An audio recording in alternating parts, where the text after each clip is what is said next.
नमस्कार। आज हम एक ऐसे केस की पड़ताल करने वाले हैं जिसने पूरे देश को हिलाकर रख दिया था। ये कहानी है साथानेकुलम में हुई हिरासत में मौतों की। एक ऐसी घटना जो पुलिस की बर्बरता और इंसाफ के लिए एक बहुत लंबी लड़ाई का प्रतीक बन गई। ये शब्द हैं पीड़ितों के परिवार के। जरा सोचिए, ये सिर्फ एक लाइन नहीं है, बल्कि उस पुलिस स्टेशन के अंदर हुई हैवानियत का सबूत है, जहां बताया गया कि फर्श से लेकर दीवारें तक सब कुछ खून से लाल थीं। जी हाँ, बिल्कुल सही। इस केस का जो नतीजा निकला वो अपने आप में असाधारण था। 9 पुलिस वालों को, मतलब कानून के रखवालों को ही 2 लोगों की हत्या के लिए मौत की सजा सुनाई गई। और यही फैसला इस केस को इतना अहम बना देता है। तो चलिए इस मामले की तह तक चलते हैं। तो ये सब शुरू कैसे हुआ? किसी बड़े क्राइम से नहीं, बल्कि एक बहुत ही मामूली सी बात से। एक छोटी सी बहस जो पुलिस के अहंकार को चुभ गई और एक पिता बेटे की जिंदगी पर भारी पड़ गई। जरा इस टाइमलाइन पर नजर डालिए। 18 जून को एक जुबानी बहस से शुरू हुई बात बस कुछ ही दिनों के अंदर 2 मौतों तक पहुंच गई, और फिर 6 साल बाद एक ऐतिहासिक फैसले पर जाके खत्म हुई। बात असल में सिर्फ इतनी सी थी कि जयराज ने पुलिस के बात करने के ढंग पर सवाल उठा दिया था, और ये बात एक हेड कांस्टेबल ने सुन ली और अपने बाकी साथियों को बता दी। बस वहीं से पुलिस ने तय कर लिया कि जयराज को सबक सिखाना है। अब यहां जो फर्क है वो बहुत चौंकाने वाला है। पुलिस ने तो दुनिया को बताया कि ये लॉकडाउन तोड़ने का एक आम केस था, लेकिन सीबीआई की जांच ने जो सच सामने रखा वो ये था कि ये कोई गिरफ्तारी नहीं, बल्कि सबक सिखाने के लिए किया गया एक सोचा समझा अपहरण था। 19 जून की रात साथानाकुलम पुलिस स्टेशन के अंदर जो हुआ वो हमारी कल्पना से भी कहीं ज्यादा भयानक है। जिन पर कानून की रक्षा की जिम्मेदारी थी, उन्होंने ही उसे रौंद डाला। ये जो तथ्य हैं ये दिल दहला देने वाले हैं। सीबीआई जांच में पता चला कि पिता बेटे को पूरी रात बेरहमी से पीटा गया। उन्हें इतनी गंभीर अंदरूनी चोटें आईं कि बहुत ज्यादा खून बह गया। क्रूरता का अंदाजा इसी बात से लगाया जा सकता है कि उन्हें मारते मारते 6 लाठियां टूट गई।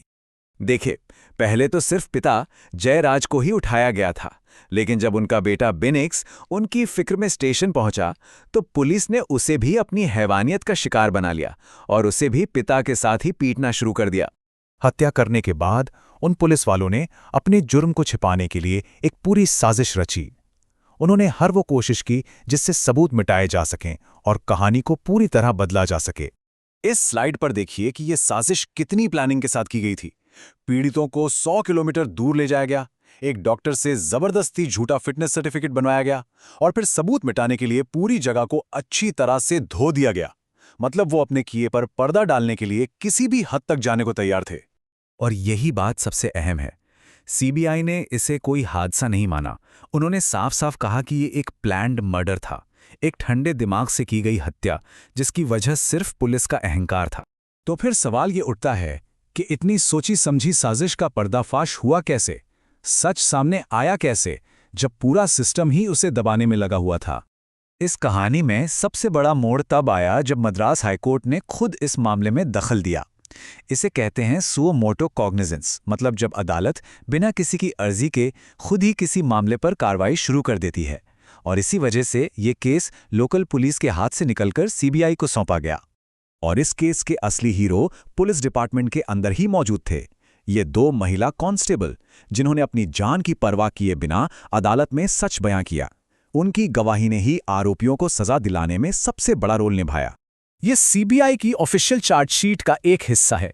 इसमें हर सबूत, हर गवाही को बड़ी बारीकी से दर्ज किया गया, जिसने अदालत के सामने इस प्लान्ड मर्डर की पूरी तस्वीर साफ कर दी। अब ये फैसला सिर्फ एक केस के बारे में नहीं है। ये भारत में पुलिस की जवाबदेही और हिरासत में होने वाली हिंसा जैसे बड़े मुद्दे पर एक बहुत ही ताकतवर बयान है। सबसे पहले ये समझना जरूरी है कि ये कस्टोडियल डेथ आखिर है क्या। आसान भाषा में कहें तो जब कोई इंसान पुलिस या किसी भी सरकारी एजेंसी की कस्टोडी में हो और उस दौरान उसकी मौत हो जाए तो उसे कस्टोडियल डेथ कहा जाता है। अब जरा इन आंकड़ों को देखिए, ये सच में चौंकाने वाले हैं। भारत में हर साल हजारों लोगों की हिरासत में मौत हो जाती है, लेकिन सजा लगभग किसी को नहीं मिलती। और यही वजह है कि साथानाकुलम का फैसला इतना ज्यादा मायने रखता है। देखिए, हमारा संविधान हर नागरिक को सुरक्षा की गारंटी देता है। आर्टिकल 21 जीने का अधिकार देता है, और सुप्रीम कोर्ट की डीके बसु गाइडलाइंस ये पक्का करती हैं कि गिरफ्तारी के दौरान किसी के साथ ज्यादती न हो। इस मामले में इन सभी नियमों की धज्जियां उड़ाई गईं। इसीलिए अदालत ने इस केस को रेयरेस्ट ऑफ द रेयर यानी दुर्लभ से दुर्लभतम मामलों की श्रेणी में रखा।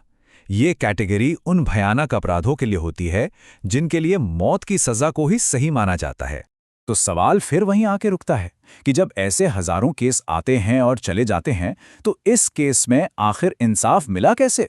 ऐसा क्या अलग हुआ इस बार? इसका जवाब है कई चीजों का एक साथ मिलना।